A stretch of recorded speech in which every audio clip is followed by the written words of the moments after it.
everyone! Welcome back to English with Katharine. It's me again, Katharine, full of beans and still very pregnant. I'm due at the end of September and I'm having a boy.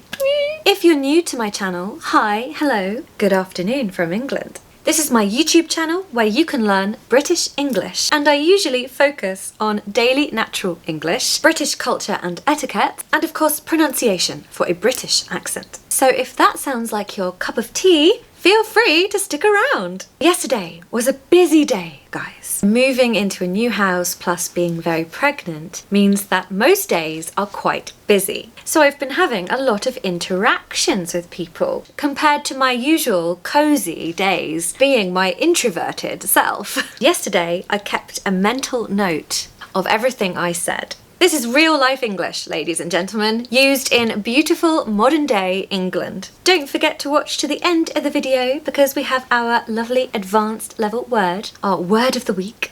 Let's begin. Number 1, we've pretty much decided which paint colours to go for each room. We've pretty much decided which paint colours to go for each room. That's what I said. What happened was our new neighbours to our left knocked on our door to say welcome to the area. Because we're doing renovations to our house, he was asking us what we're planning on doing. He was so nice and friendly. I was so relieved that we're not living next to a serial killer. Let me draw your attention to pretty much. Pretty much means nearly. So we've nearly decided which paint colours to go for. Trust me, a very tricky decision.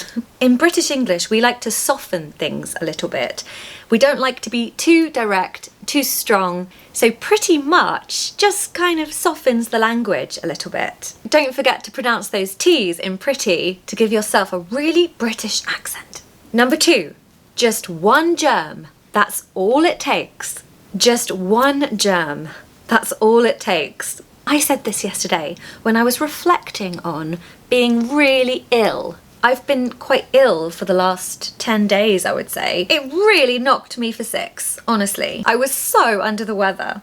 And my student yesterday asked me, how did you get that? And I said, I have no idea actually. I really don't know, but one germ, that's all it takes to infect me and make me unwell.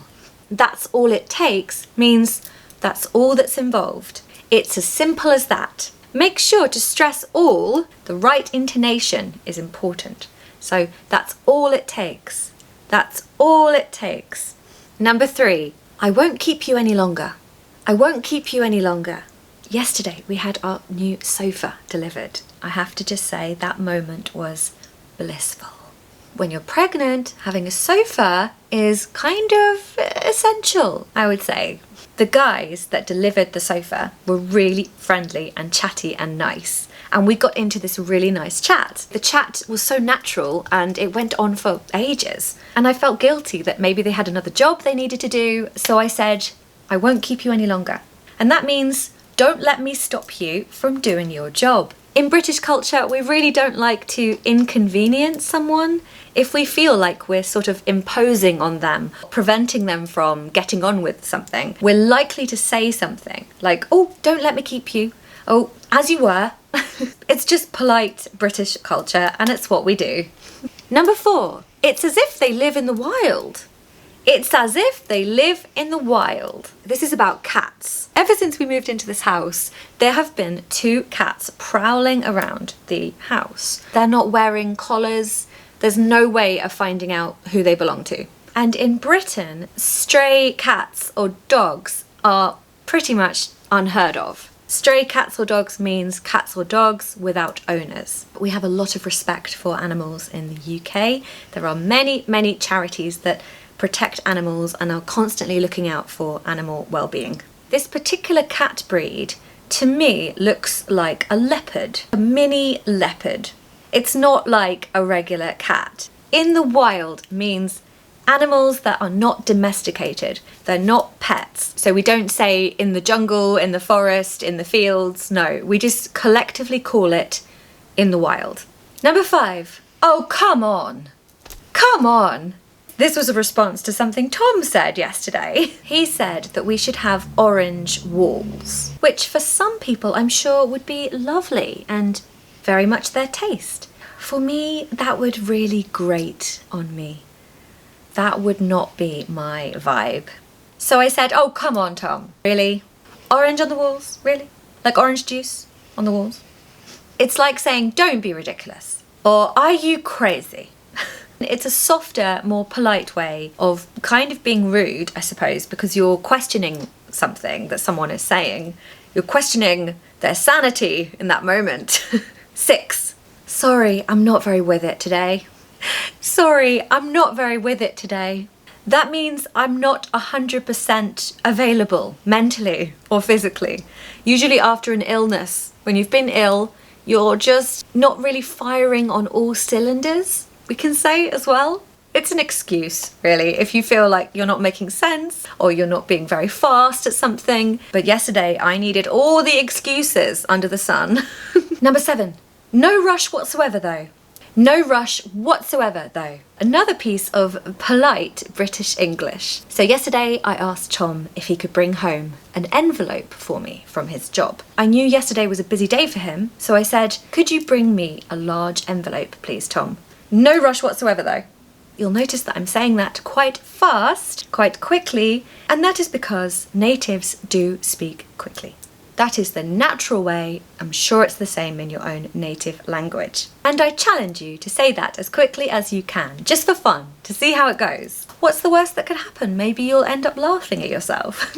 Number 8, it's meant to be really nice this weekend. It's meant to be really nice this weekend. I said this, guess what, when I was planning the weekend yesterday.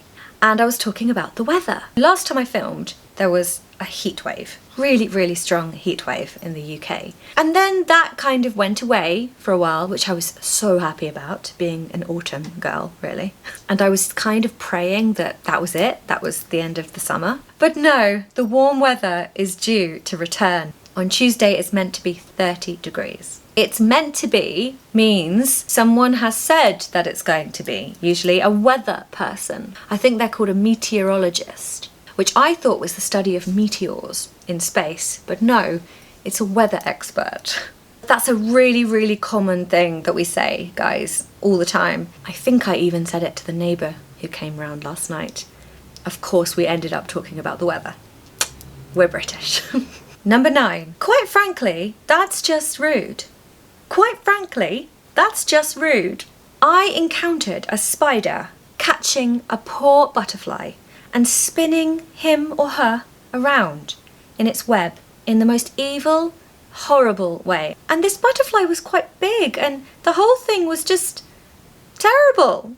Quite frankly is what we say to introduce a direct or honest or blunt opinion on something. So I was saying, quite frankly, that spider really needs to learn some... Sorry, there's lots of animals around here. That is a really proper bark, isn't it? That's a big dog. That's a dog that's not messing around. Number 10, I better take an umbrella with me. I better take an umbrella with me. Yesterday there was rain forecast for 2 o'clock, I think, 2-ish. And I was on my way out and I just said to my mum, I better take an umbrella. That's a very natural way of saying, this is a good idea. This is something I should do. I better do something, for example. Don't forget to pronounce those lovely T's. If there's 2 T's in a word, pronounce them really strongly and you'll be surprised how British you sound, if that's what you want. Everyone, are you still here? I hope so. It's time for the word of the week. Ludicrous. Ludicrous. It means foolish, unreasonable, even a bit amusing. That's how foolish and unreasonable it is. You can say that's a ludicrous idea, meaning that idea is unrealistic, but it's kind of making me laugh. So it's an adjective, which is a word that describes something. For example, you want to take your 95-year-old grandmother ice skating? What a ludicrous idea!